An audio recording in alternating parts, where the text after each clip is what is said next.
Consider a box with 4 blue pens and 3 red pens. The sample space is 7 pens. A pen is picked at random and its color is noted. Either a red pen can be picked and the probability will be 3 out of 7 since all red pens have equal chance of being picked, or a blue pen can be picked and the probability will be 4 out of 7 since all blue pens have equal chance of being picked.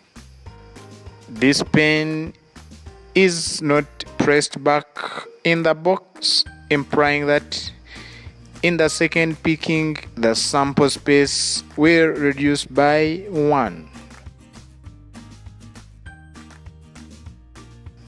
A second pen is then picked and its color is noted.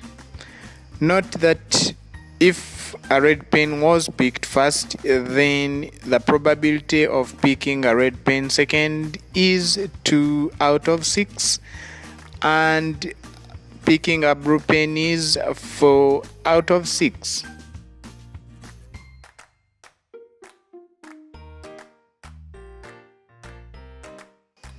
Alternatively, if a blue pen was picked first, then probability of picking a red pen second is 3 out of 6 and a blue pen is 3 out of 6.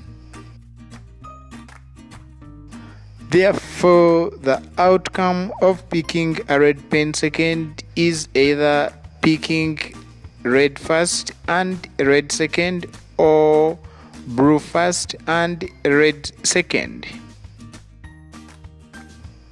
The probability of picking a red first and a red pen second is 3 out of 7 and 2 out of 6.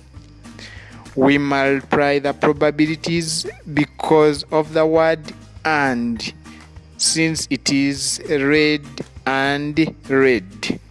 These events are also called independent events, since picking the first color does not stop the picking of the second color.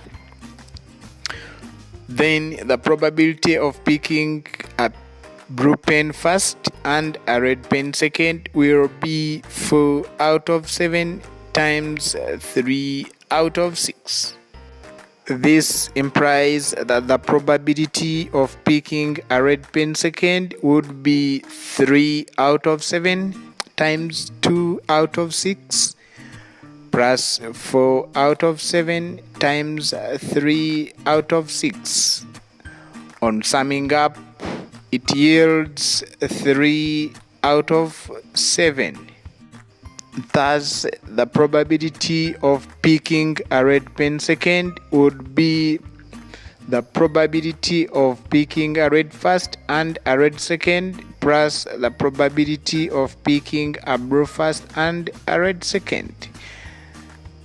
We add because of the word "or", since the two outcomes are not the same and are said to be mutually exclusive.